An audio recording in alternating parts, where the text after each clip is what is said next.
Welcome to the Pain. Welcome to the Pain Education Podcast. My name is Alex Corey, and as always, I'm joined by Bill Paravano. This podcast is brought to you by the Camella Foundation. Our mission at the Camella Foundation is to relieve pain naturally using osteopathic healing principles. Join us every Tuesday at 1 p.m. Eastern Time live with your questions, where we'll be going into detail on how the underlying patterns in your neurology are affecting pain and tension in your physical body. Welcome back to the Pain Education Podcast, everyone. Happy January 10th. And Bill, it's always good to be with you. You said something yesterday which summed it up pretty well for me, which was, it's been a year. It's definitely been a quick 2023 already. How are you doing today? I'm doing good. Yes, this year's been intense. Yeah, lots moving. Hopefully, mostly good. Yes, like project starting. Yeah, got shot out of a cannon. That's what it felt like on. Actually, it was January 2nd, and then everything is just taken on a whole new. Each day, it's almost exponential growth, which has been pretty awesome to watch. Yes. So today I was hoping to pick up where we left off last week, which was on the fractal nature of neurology. And then we'll probably go into some of the more common things that you've been experiencing with your clients this year. But do you want to pick up where we started last week with explaining how and what the fractal nature of reality or of neurology means and how it's tied in fractal nature of reality, perhaps? Sure. Well, fractals, for those that aren't familiar, are patterns that exist in nature. And no matter how far you zoom out looking at the fractal or how closely you zoom in looking at the fractal, the pattern is the same. And when we look at healing in the physical body or dealing with the neurology, these patterns exist in our physical body in the same way. No matter how close we zoom in or how far we zoom out, we're going to see this the same or a very similar pattern that's going on, be it in our lives, be it in our physical body, be it in our emotions, be it in our relationships, business, whatever it is. So we could zoom in or zoom out. We're looking at the same pattern. I think, Alex, we were talking about last week in regards to we have to understand what level of the fractal that we're working on in order to affect the change throughout our entire being. Yes, and that sounds like as above, so below, which is one of the universal laws. Or if you look at a leaf structure or the vein structure of anything in nature, plant structure, it'll always correlate with, a river tributary system. So it's the same patterns at each level of magnification, so to speak. Mm-hmm. Alex, do we, it looks like I'm only on the feed right now. Do you want to come in? Let me swap it back over. How's that? Okay. Yeah. Cool. Okay. Is that what you mean when you mean level of analysis? So the same that you would see on like a leaf and then a tributary, things like that. Is that the same in the human body? Very much so. Yeah. Like if you're looking at, let's say, emotional patterns, you're easy to get upset about things, or you're very impulsive about getting involved in whatever it is, or not involved. That pattern is going to be held in your physical body the very same way you hold it in your mind and in your emotions. How you think about it is how your body will react and respond. How you feel about it will be how your body reacts and responds. So when we begin to talk about fractal patterns, we're looking at how does this pattern show up, not only in our lives by the choices we make or the things that we act upon or don't act upon. It's also showing up in how we think about things, how our emotions, how we feel about things, as well as it's going to hold a manifested physical tension pattern in our body. So I've been going through a couple of different cyclical patterns and just barely starting to discover them that have probably been going on for about 4 years.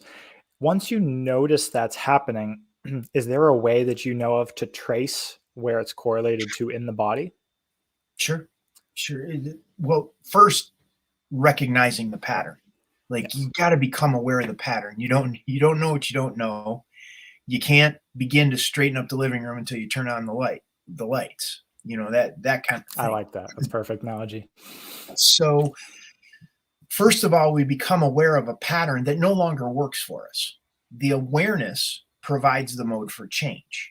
So once we gain awareness of a pattern that doesn't work for us, then we can now begin to work on it, be it thinking about it differently, feeling about it differently. You have a lot of the self help, new agey kind of stuff, writing about it, Mhm. visualizing it, vision boards, all sorts of things to begin to change those patterns in our mind, our emotions, um, in who we are. However, when we get to the physical body, that's the densest part of who we are. And it takes the longest to integrate and change those, what we're trying to shift. So, becoming aware of the thought, the emotion, whatever that is, we could begin to take a moment, close our eyes, and see, well, where do we feel it in our bodies? Where do we feel restricted? Do I feel restricted in my lower back? When I have this idea of a choice I'm making, or it's so much easier if I have a specific I example. now, yeah, I'm trying to think of one. Well, Talk, just talking about it theoretically, it yes, really makes it a pain in the butt, um, to to to to work with or to talk about. yes, Because if you have, maybe we could make a hypothetical sure. example, like a example from somebody that you know, or if you don't want to Well, use your own. if yeah, I'll use my own. That's fine. If I feel myself getting um, triggered at potentially asserting overconfidence or something that I think I should know more about and not acknowledging my baseline. So if I feel my ego kicking up when a question, or not even a question, but it's just someone's talking to me, and I feel like my input would be needed when maybe I'm not the best person for that subject. If I feel that pattern spinning up and sort of my brain starting to fire and get into combative states, that is probably an everyday thing for me. And I also have a number of issues in my body. How would I start to, when I feel myself getting like my sympathetic nervous system starts firing and going into a combative state, if I don't diffuse it quickly enough, how would I start to correlate potential issues, recurring issues, or tension patterns in my body to when that pattern starts firing and I feel it? Mhm. Something like that. Sure. The big thing, and I got this from primitive skills classes that I've been through, and they call them pressure releases in tracks. So you have a footprint of an animal that, based on where it's looking, left or right, up or down, whether its bladder is full or empty, whether its stomach is full or empty, whether it has injuries, the terrain, all of that goes into how an animal will stand on the land. And based on the pressure or tension in the foot or in the paw, Mm. will dictate certain nuances in the print as to what direction the animal is going. If you're tracking an animal through the landscape and you lose a print or you lose a track, it's like, okay, they're going, I got this track, I got the next track, I got the next track. All of a sudden, I can't find the next track. We don't continue going forward to try to figure out the solution. We have to go back maybe a track or two to look at the direction of travel or the speed or the pressure releases in the paw print to determine where we go next. What is the follow-up for that? The very same thing could be said for the situation we find ourselves in. It's not to push forward and figure out, well, how do we fix it once it's already gone off the rails? We got to track it back to, an ounce of prevention is worth a pound of cure. Okay. So the more we increase the awareness in our lives, paying attention to these patterns, and talk about when the tension started building up, then we can find a little nexus, a little place where all of a sudden it started expanding, that we can address it at that point.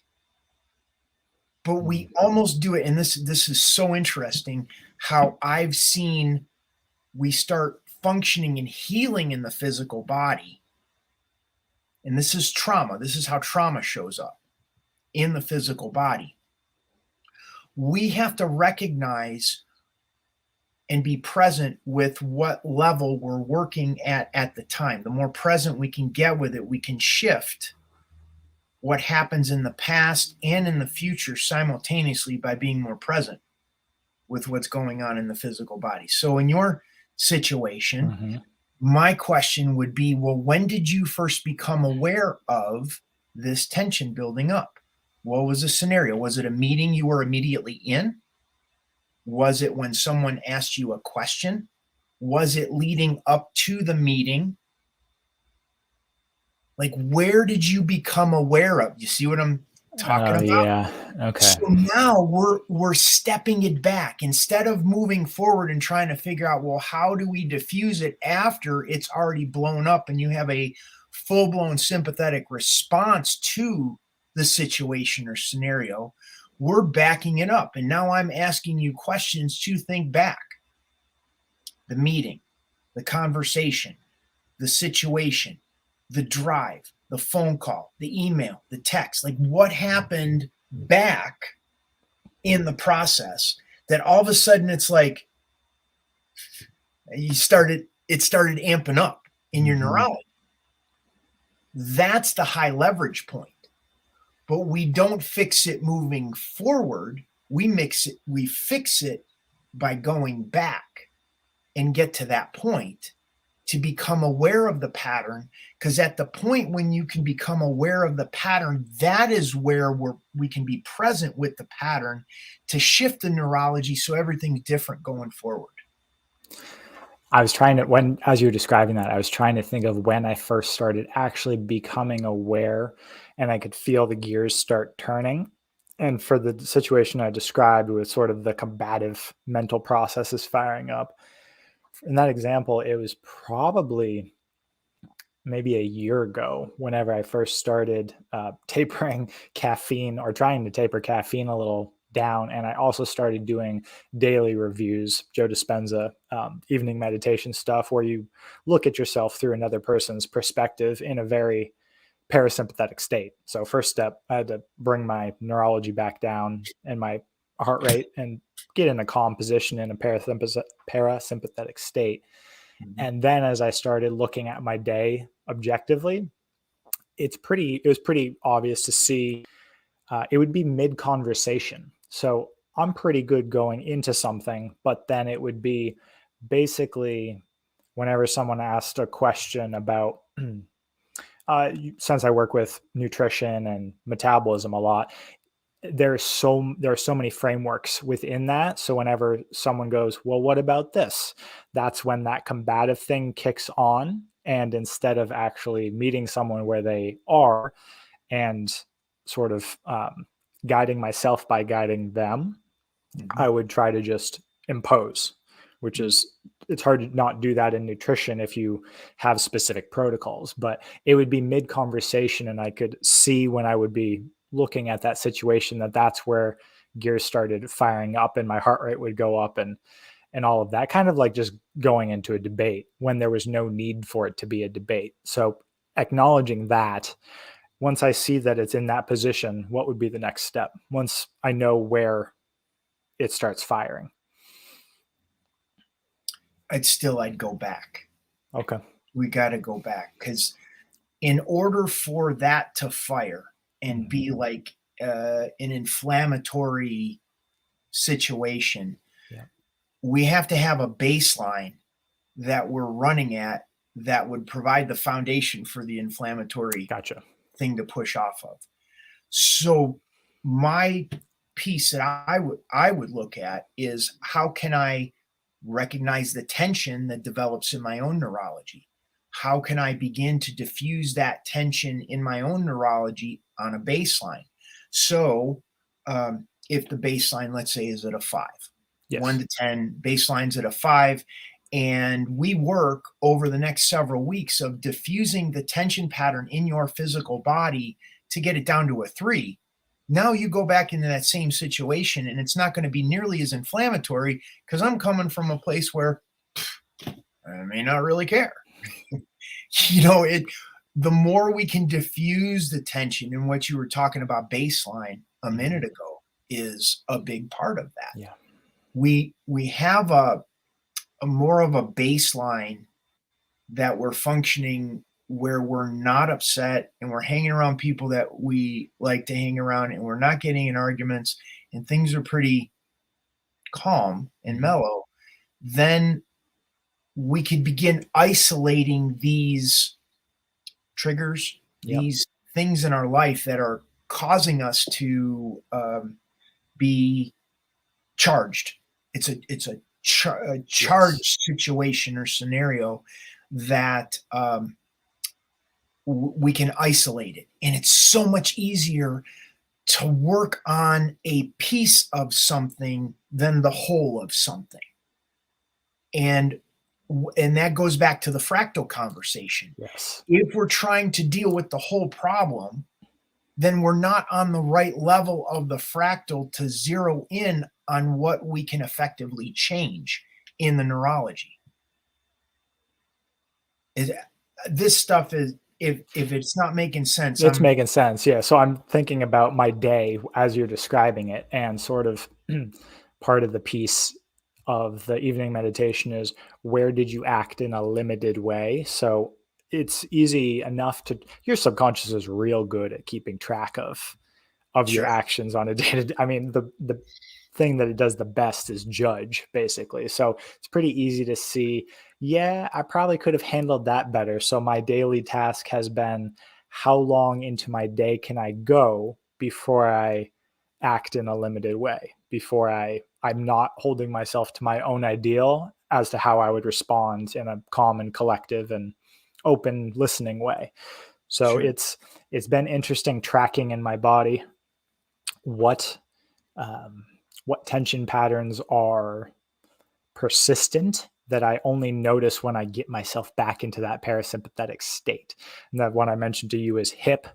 This hip comes back, that's persistent, but the other ones are very based off of how charged I am. Like baseline morning. So I wake up within a half hour after I drink some water.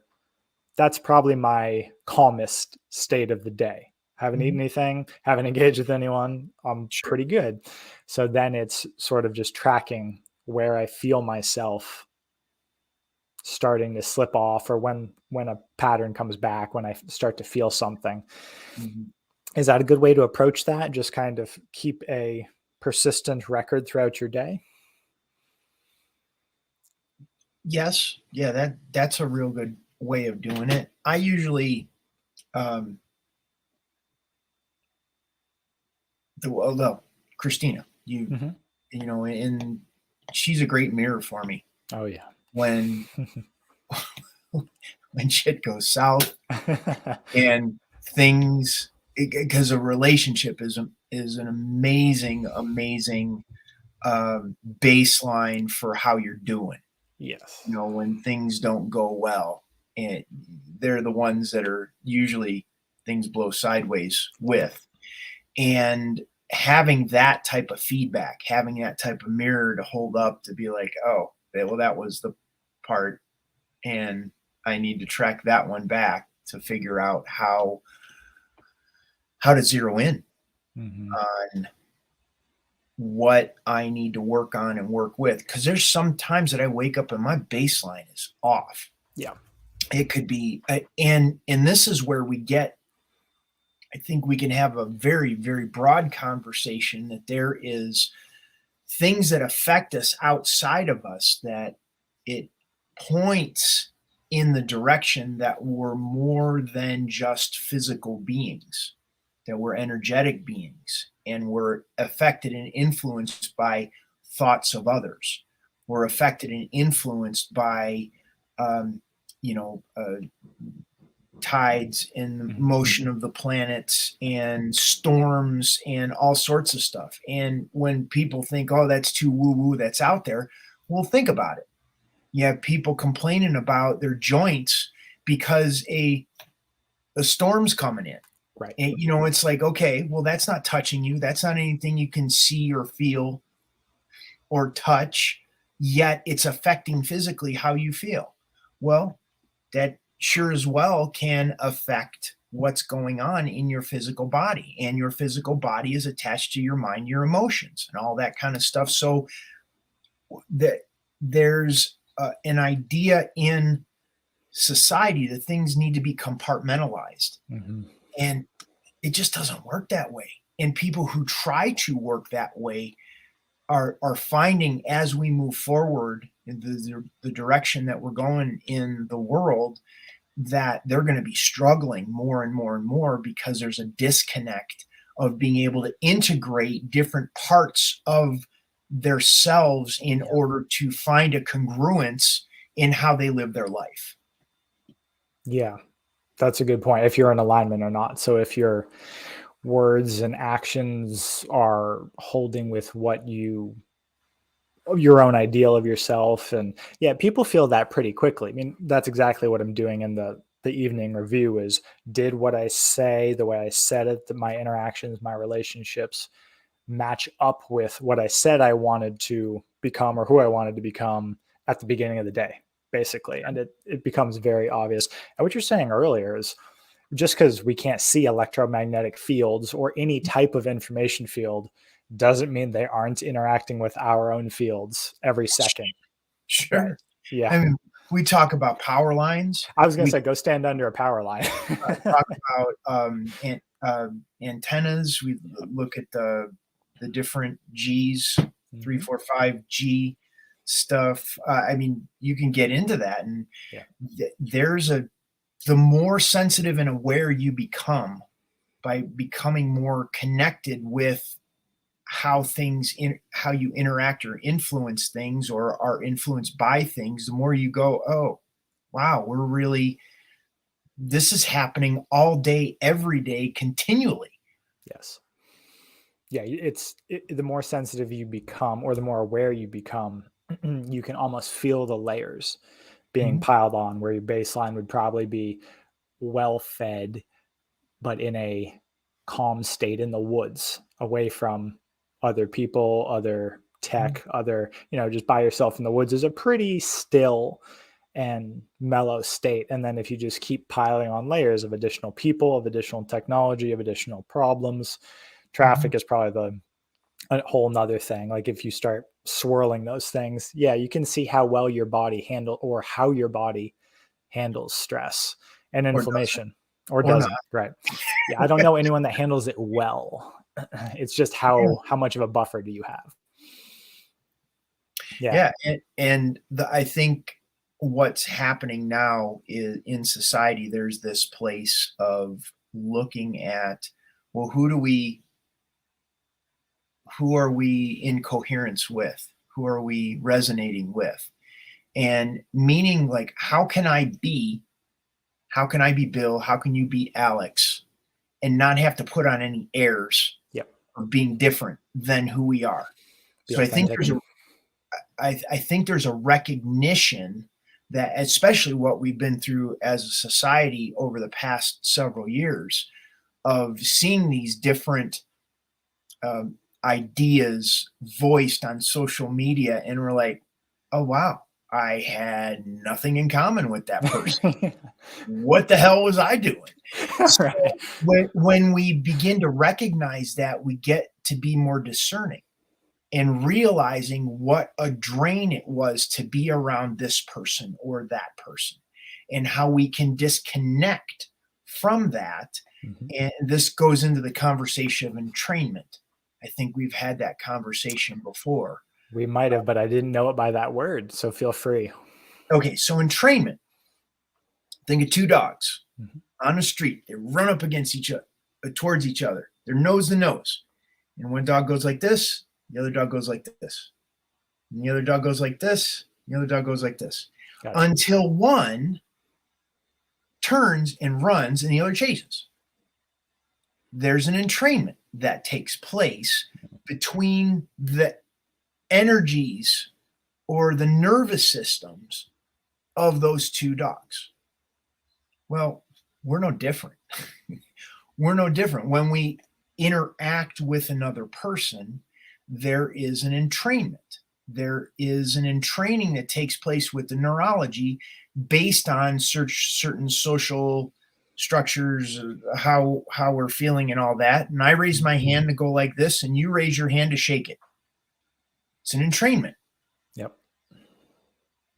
And this happens on many levels when we're interacting with people.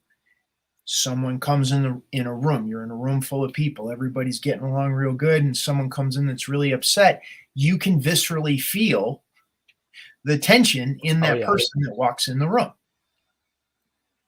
And many times people will brace in anticipation of the tension of that person that came in the room. That's entrainment. Just like when you're around a mentor or a master, somebody like in martial arts, it happens a lot where you have the martial arts master that's very calm and at peace, and doesn't matter who comes at them and doing what, they're just calm and they're moving and they're flowing and all that. That relaxes the tension in the other opponent.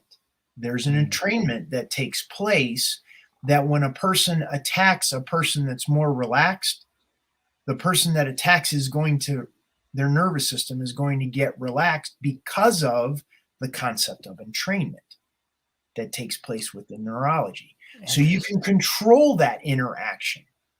I can control the interaction. This goes back to your situation you were talking before. Yes. It's not a bad thing to get excited or to get relaxed if you're in control of that interaction. There's some people that I can interact with as a way of exciting their nervous system to get them motivated to do something. They will entrain with the words that I say or what I might do that to motivate them to action. The same way I could calm myself down so they get more relaxed. And so I'm like the switch in the interaction that allows them to experience a different state of being that they wouldn't be able to feel otherwise without that concept of entrainment. That was a great description. I will look at interactions in a slightly different way because of that. Would you say those are mirror neurons firing? So attempting to mimic or experience what the person on the other side of you is doing? Like, why does your neurology function like that, do you think? I think it's very much, if we look at like tuning forks, same concept. Just trying to find resonance?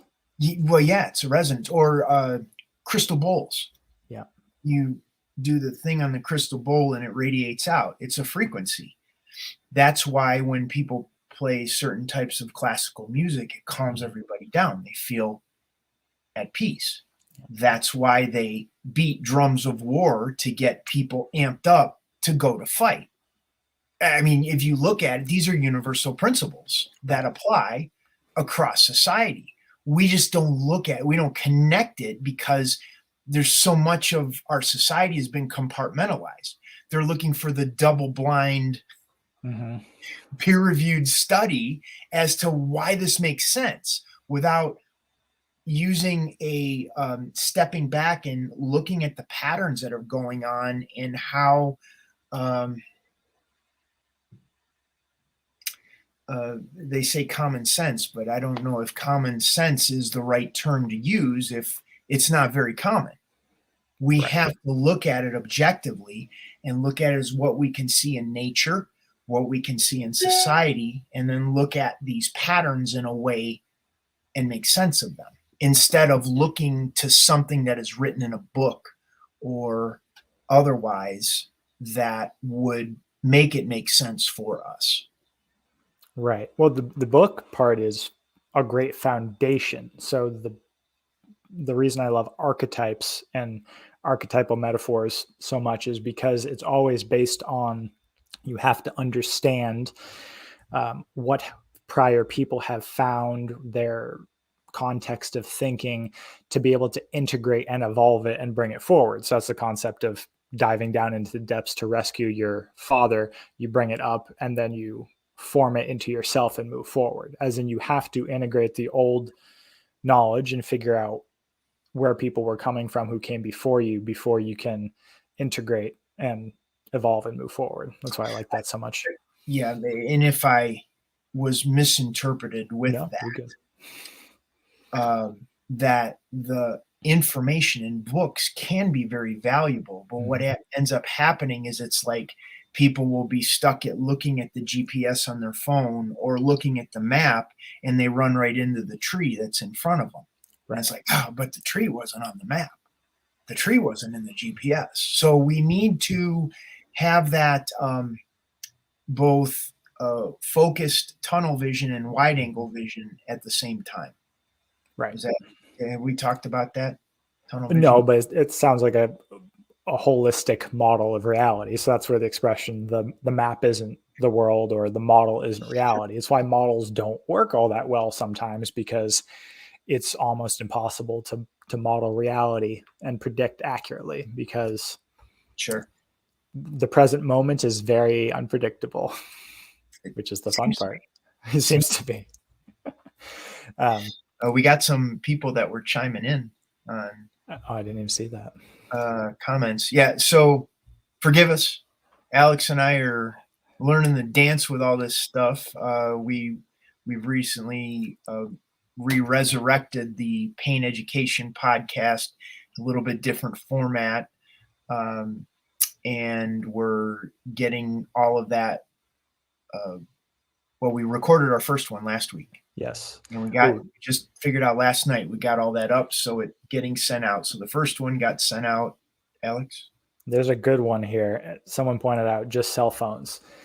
That's my biggest one at the moment. Like, it's the most unconscious habit, something we constantly have in our hands and pockets. And cell phones trigger dopamine addiction. There's nothing in my life that is so unconscious that I have to actually think about than reaching for a cell phone.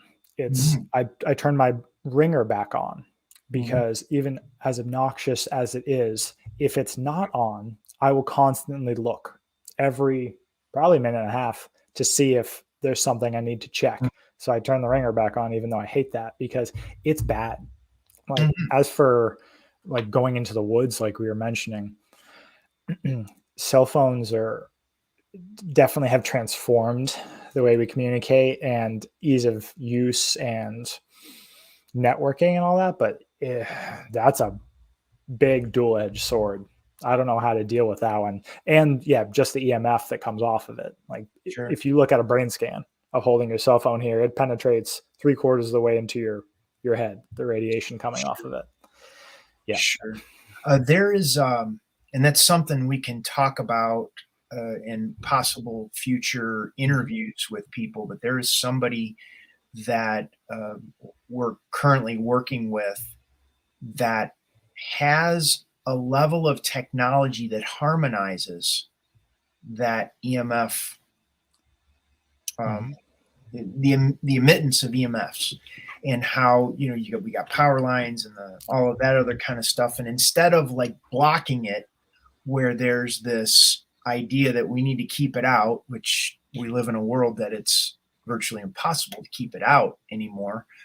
How can we take it, and like a great martial arts master, how can that be moved in a harmonized way So it's not only not depleting us, it's actually, we can flip it around so it's actually energizing us. Yeah. It's amazing what you can do with waveforms when you understand the waveforms. Yeah.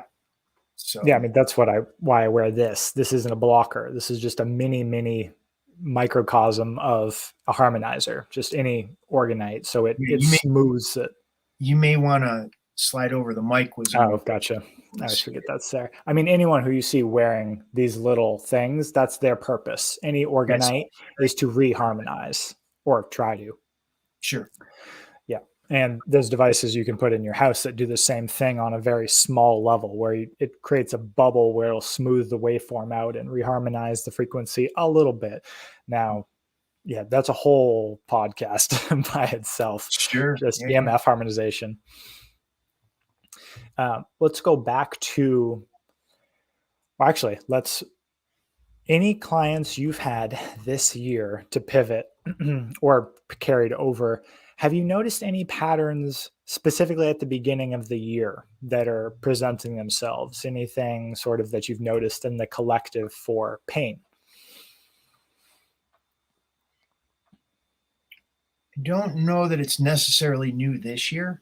Sure. But I think people are really struggling with the mental piece of where to start. Yeah. It's kind of like finding the beginning of a circle. Yeah. Where do I start here? Do I start here? Do I start here? And then they try to take on too much, and then it overwhelms their neurology, and then they quit, which is what they call it, the New Year's resolutions. Okay, I'm going to eat right. I'm going to go to the gym, and I'm going to, walk my dog, and I'm going to all this other kind of stuff.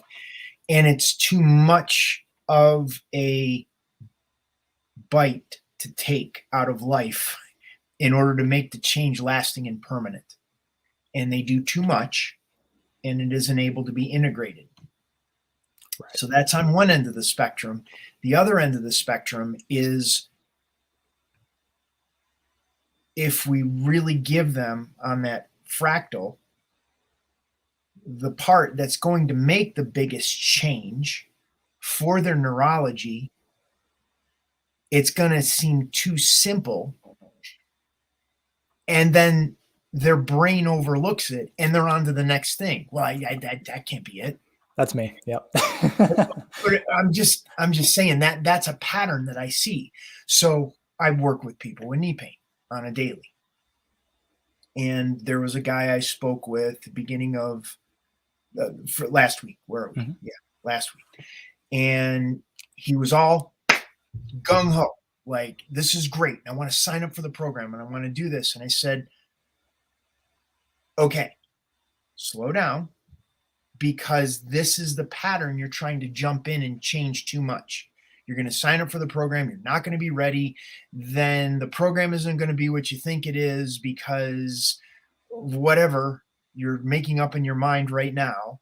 Yeah. And then you'll end up quitting the program because you aren't fully committed to doing it. So then I was like, okay, take a day or so, think about it, then join the program, and then we'll get started. So then he continues to send me emails asking me more questions, because now his brain that knows there's change that will take place is wanting to know more. It's trying to make a logical, rational understanding of everything he heard on the call. Mm-hmm. So I'll get questions like, well, where did you study? What are your credentials? They'll go down the big laundry list of those things, needing some sort of reassurance that what they felt speaking to me is somehow going to be justified by letters after my name or something along those lines. So you can see the self-sabotage going into play. So he keeps calling for or emailing for more information, asking me questions, and I'm answering the questions the best I can without him joining the program. Mm-hmm. I could tell people how to swim all day long, but until they get in the water, I'm not going to be able to tell them more. I'm going to say, well, the water's wet. It may be kind of cold. They want to wear swimming trunks. They Yeah. want to bring a towel. They're going to have goggles, maybe have flippers, flip flops. Like Yeah. I can tell them all the things that they're going to need, but I can only tell them so much, which is why I offer like a 15-minute free consult to see if it's even a fit. And if we can't cover it in 15 minutes, then you're not a fit for the program. That's just how it is.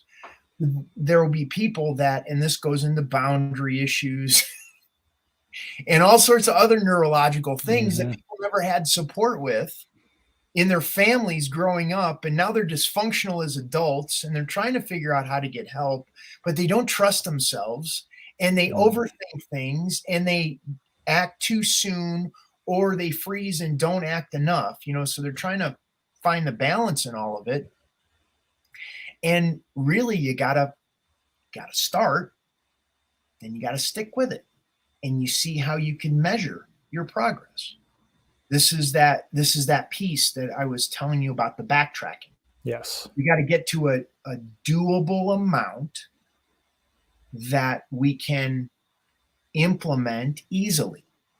Because if I implement 3 easy things today, 3 more easy things tomorrow, 3 more easy things the day after that, now at the end of the month, I've had, was it 900 easy things that I've implemented.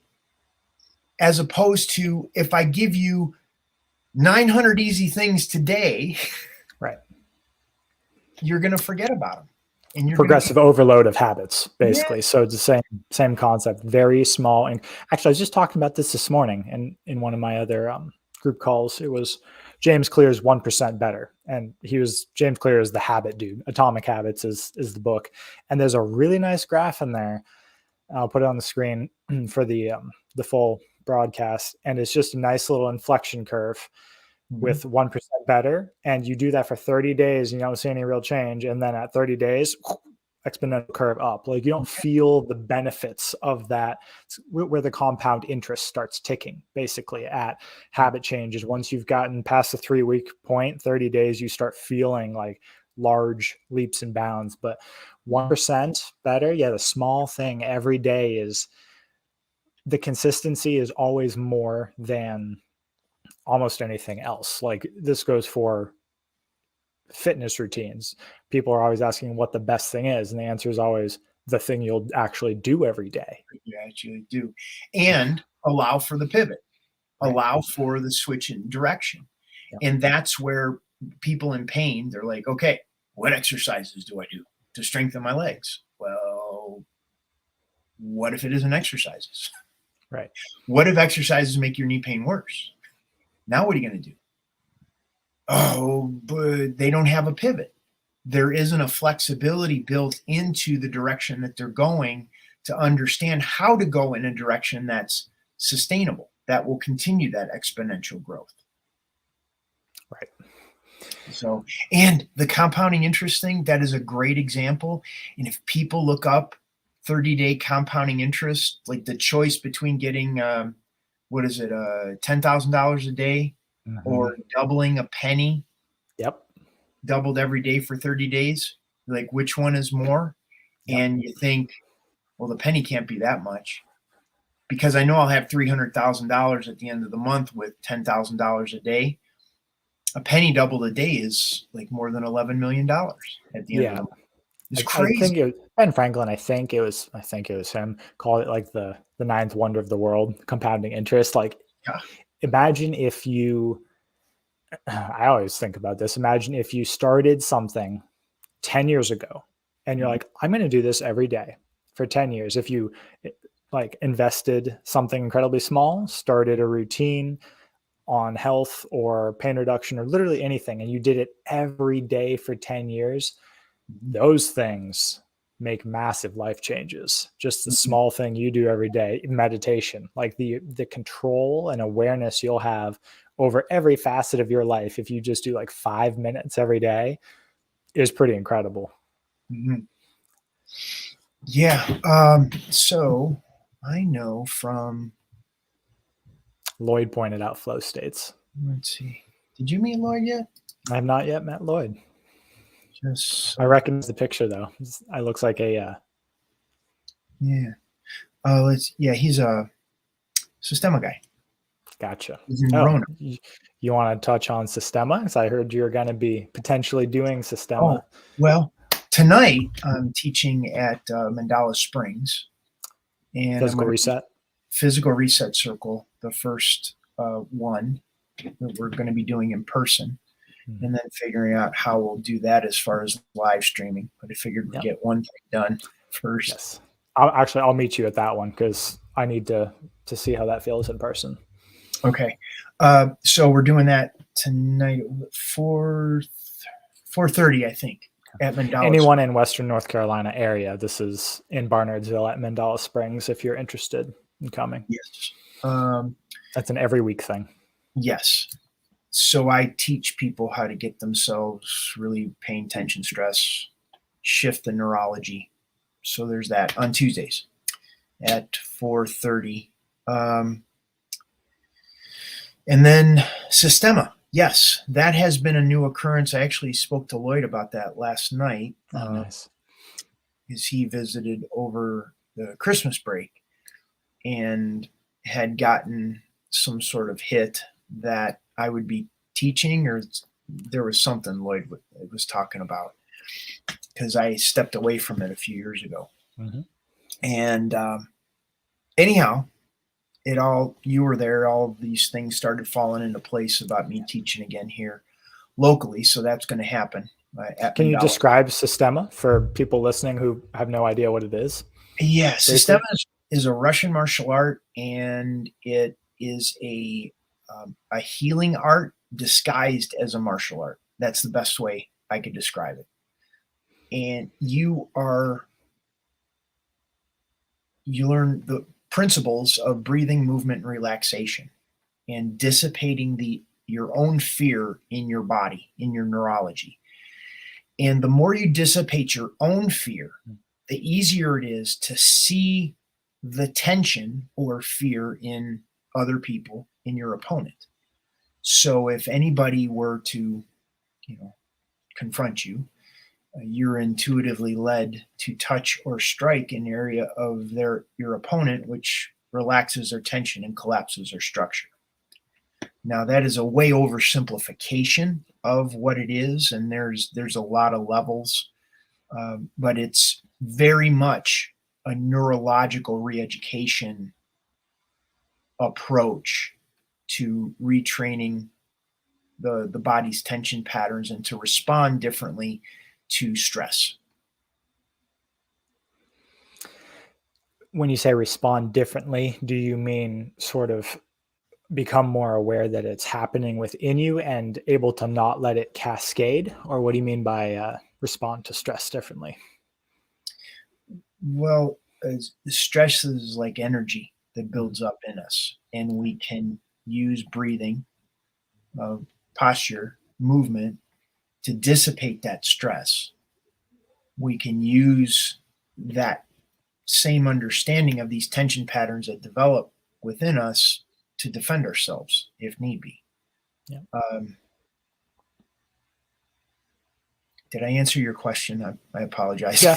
Well, basically, it sounded like just an abundance of excess energy, or, well, I guess that is exactly what stress is, right? So if you think about the pituitary adrenal pathway, it's basically you notice something in your environment, your body floods you with cortisol, norepinephrine, adrenaline, all your adaptive hormones, which will pull fuel out of your cells and dump it in your bloodstream for immediate action. So that would make sense. Yeah, you have an abundance of immediately available energy that needs something to do, basically. So which triggers anxiety in me because I have to get rid of it, or else it just keeps floating and it takes a while for that cascade to go away for me. Sure. So when that happens, there is tension patterns that start to build in your physical body.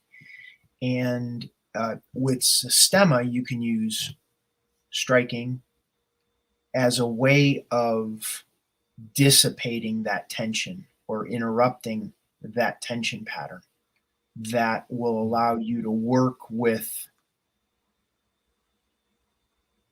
those physiological reactions more effectively.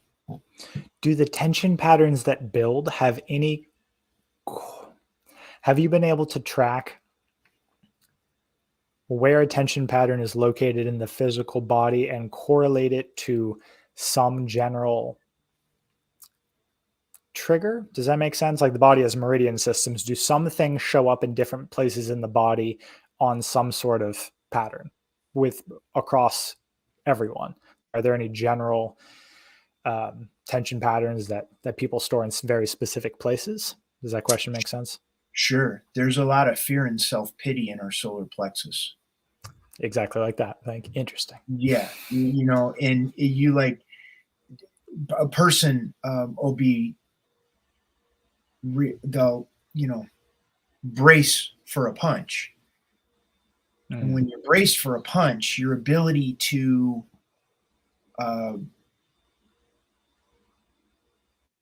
with that bracing of the punch, the ability of the punch to affect you and change you as a person is somewhat limited. But when you're standing there and allowing a person that you have a certain level of trust with use the strike as like a high-speed massage. Yeah. Yep. What, like, and most people, this is something I was talking about last night. Most people, whenever they've been hit out of emotion where someone's trying to hurt them. Parent was upset, brother, sister were mad at you, friends you got in a fist fight with. So there was a charge of emotion with the person that you were getting struck by.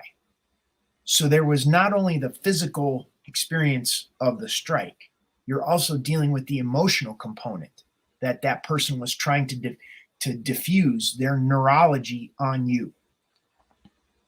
So now you have two things you have to deal with. But if you get struck, and it doesn't have to be a blast, punches can be just pushes initially that the body then builds up a tolerance to, or an understanding to, and can handle more.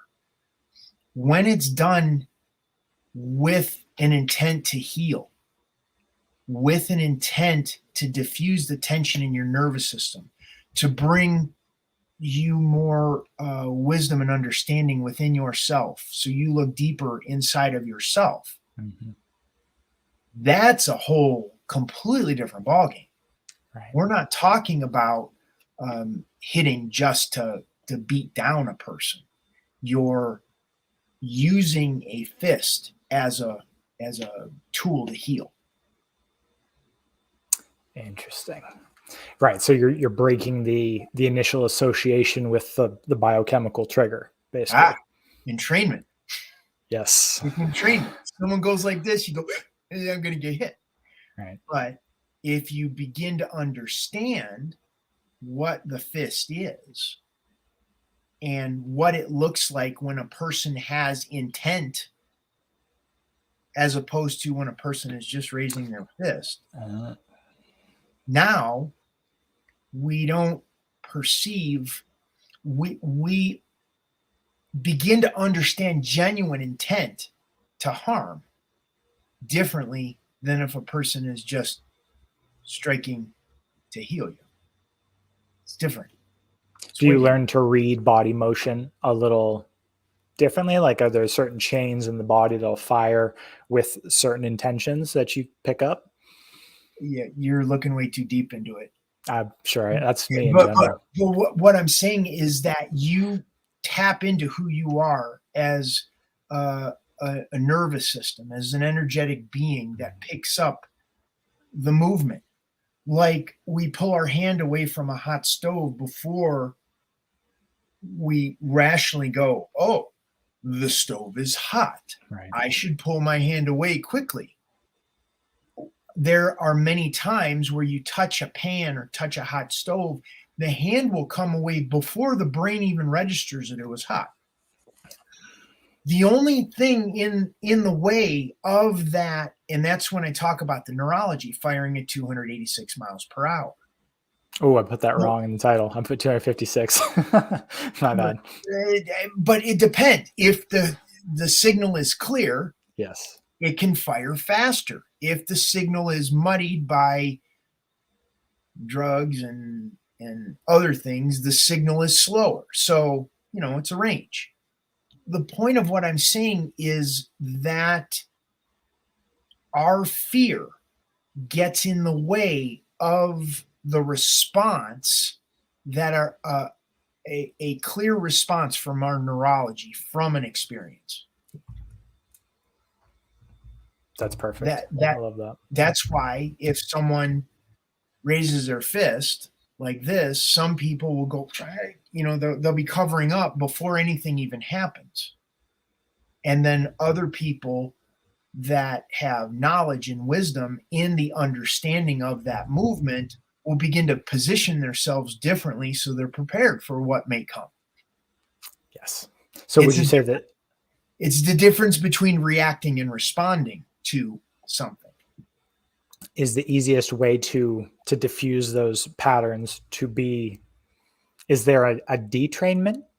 Is it, what would you call that? If you're starting to diffuse and recondition your body to not have fear as a reaction. Are martial Yes. arts the best way to, or one of the ways you found that do that well? It's a way, and I wouldn't say all martial arts, because there's some martial arts that train fear into the body. They create more tension in the body. What was used as an example is boxing.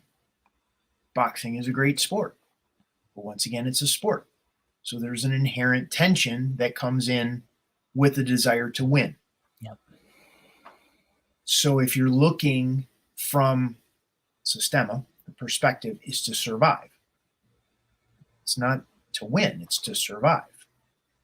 And when our focus is on survival, we're going to find the shortest distance between where we're at and where we need to go to survive. Mm-hmm.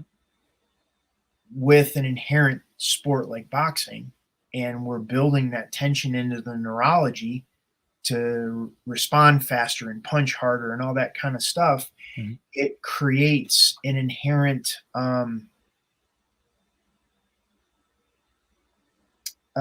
tension in the structure that eventually, over time, breaks down the physical body.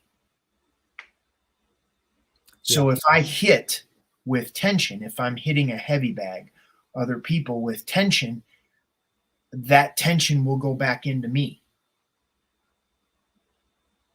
Whereas if I'm hitting with relaxation, the energy of that strike goes into the other person. Yeah, I can feel that whenever I'm doing that incorrectly. You feel that ripple, and you will get fatigued I get fatigued incredibly quickly, right? Because the tension's going right back into me. Sure. That was a great explanation.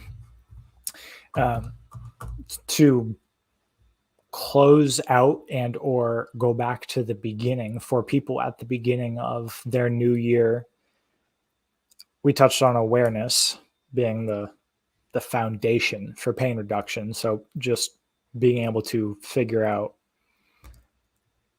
where any of those tensions are stemming from. Is that across the board? Or if people are already aware in your tracking analogy, is there a next step that's easy that applies to everyone for starting to work through tension patterns? Everybody's at a different level of awareness. Yeah. Everybody has a different capacity to change. Everyone has a different willingness to change. Oh, yeah. So you kind of take that into consideration and you figure out where the starting point might be when taking those factors into consideration. The more a person is able to get present and then with what's going on with them, and then trust the person that they're working with. That's the big thing. There's a lot of fear I see in coaching. The coaching comes from a place of, I see it all over the board, and I've experienced it with a lot of different coaches or trainers or mentors in my life, where there's an inherent fear of the student surpassing the teacher. Oh. So you will have teachers that will suppress their students in a way, and sometimes overtly, sometimes very subversively, to keep their students in a place where they have control over them. And it limits the student's ability to evolve, because there is somewhat of a parent-child relationship going on there. And there's, if the teacher, mentor, coach, trainer, whatever position that they're in, that senior, junior type of relationship, Yeah. if that person in the senior relationship isn't aware of their stuff, their shadow, their dark side, whatever that is, then they could function at very much at a disservice to the student. And many people don't even know how to function in a mentor student type of relationship if they don't have that oppressive feeling over the Right. top of them. So I mean, there's so many layers and levels of how to have that conversation and how to begin. And you got to find somebody that is willing to have this level of open conversation to figure out, well, where your beginning of the circle is. Yeah. Because if you don't have that level of open and honest communication, then at some level the student or the teacher is going to be limited, because I believe in a very healthy student teacher relationship, you're both growing. Yes, 100%. Yeah, like the student is pushing the teacher to be a better teacher, and the teacher is pushing the student to be a better student. Yeah. And that's where that we don't have those aren't very common in terms of that. And you can see those teachers. I like, so the new coaching model, it's not new, but it's becoming more apparent as the only one that works because it doesn't involve manipulation, like you stated, or any real control, is the collaboration model. So it's walking side by side with someone, not necessarily even, so instead of the sort of the expert client role, it's more of a collaboration role where there's almost no like statements. Even if you're in a coaching conversation with someone employing it, there's a whole bunch of semi-annoying probing questions, because I have to do this in my coaching. It's mostly questions and seeing, most people know where they have to go innately, intuitively, and they might just need a little like nudge direction one way or another, or maybe they are lacking a critical piece of information or something like that. But most people know innately what they have to do as their next step, and then it's just instilling accountability. So I appreciate what you said with, it's very obvious when you meet a teacher who loves what they do. So the best teachers I've had are the ones who, like, you can see them light up when they're teaching and they're in dialogue with their students, and they just discovered something new because of that dynamic. Like they're still unearthing their practice with other people, and it's not a top down. They'd probably know more than you, but it's you get inspired by their level of curiosity for their craft, which is amazing. Those are the best teachers I've had. I was having this conversation this morning regarding Systema, and why I've been hesitant to resume teaching is because there wasn't a level of commitment by the students. And the basics with Systema is you have to learn to fall, roll, and breathe in the basics for it. And you have to do that on your first class or your first several classes. And that has to be reinforced in your neurology.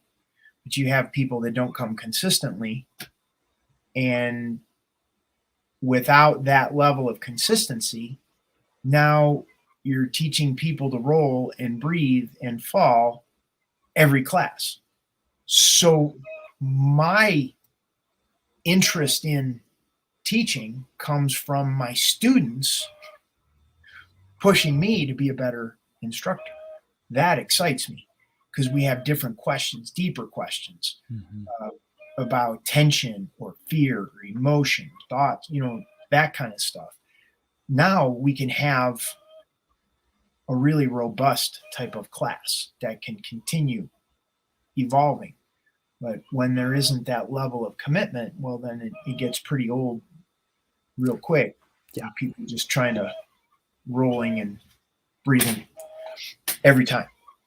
So, yes, which you have to do every time, but it's like starting every day in kindergarten and trying to get to university level in the same day. It just doesn't really work. Yep, I can see that. Any other major topics you wanted to touch on? Oh gosh, today? There's so much. I sent you text.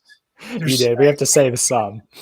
And I'll continue sending you texts that I get from different conversations I have with people who do the 15-minute complimentary consult with the knee pain guru, as well as clients that I work with.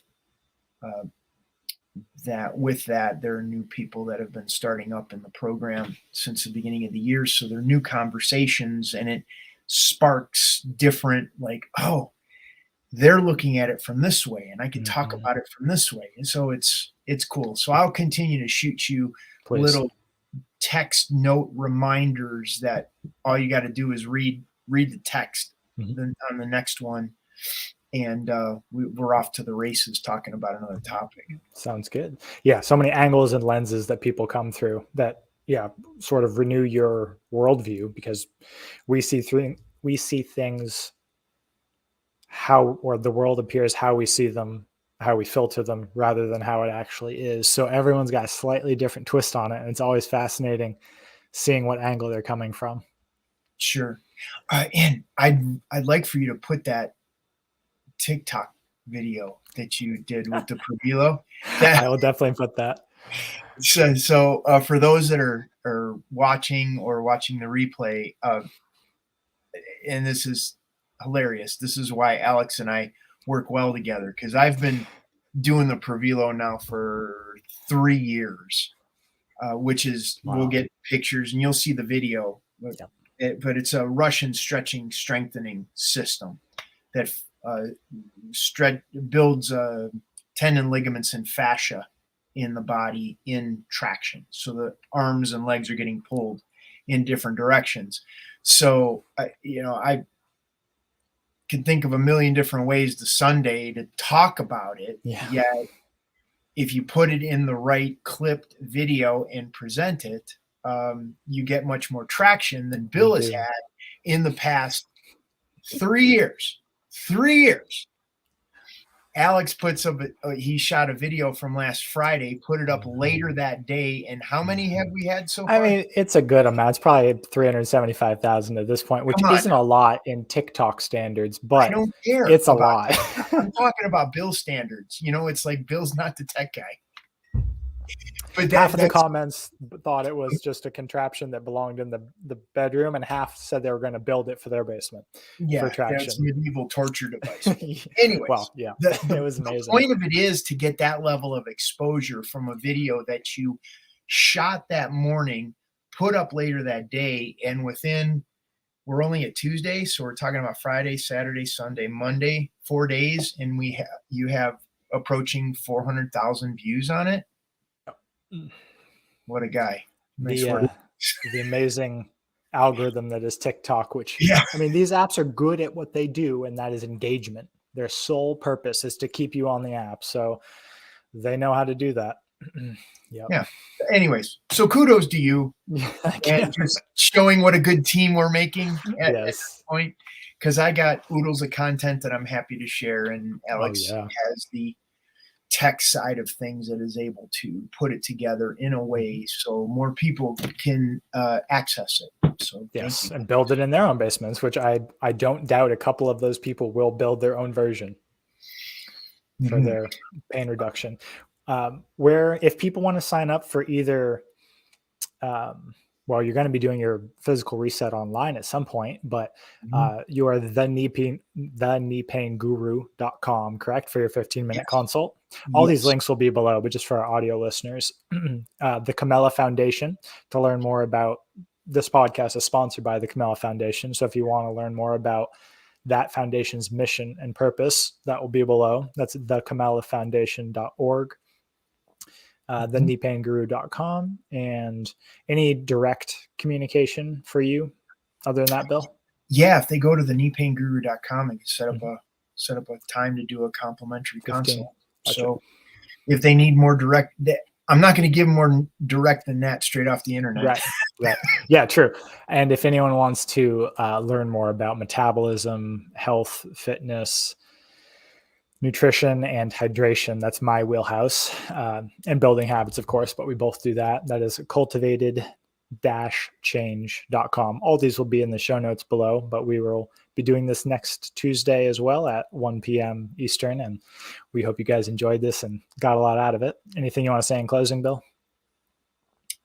Yeah, we're developing our system here, so bear with us. I know we got some people that put some comments in there, and we will look to figure out what is the right format as we work out the kinks. Alex and I will huddle after this and figure out how we can change things going forward, do a little bit of tracking back. And this has been fun, Alex. Oh yeah, I love this. Sharon, and we hope to get guests in the future, and I'm just super jazzed about how this is all unfolding here this year. How 2023 started is, I have a feeling it's going to continue being a rocket ship. So it's going to be a crazy year. Yeah, and I'd really like to say this. What Alex and I are talking about, and the people that this show will resonate with, it's really important you reach out for help. You have to look around and see the reality that we're currently in is crumbling around us. That's the reality. So there's a new reality that's developing, and it's through understanding your neurology on a deeper level. So everything we're talking about here is going to be very, very applicable. So if you do need help and support, I would encourage you to reach out to Alex or I, because we have a tremendous network of support behind us, that it may not be us that can help you, but other people that in our network that would be able to help and support you. I saw depression go by. Yeah, first one. One of the things, people are in their lives that are stuck and they're frustrated, and it's like nothing that they've done previously in their life is even remotely close to touching what they're challenged with. Not your conventional doctors, your psychology, or physical therapists, massage therapists, and across the board. So there is a new reality that is emerging that is going to be supported by people who don't necessarily have a bunch of letters after their name, who haven't had a bunch of education in the conventional sense, that education has come from a lot of life experiences. So we're here. Well said. And with that, thanks for joining us, everyone. And we will see you next week at 1 p.m. Eastern. Thanks, everybody. Bye. Thanks, Bill.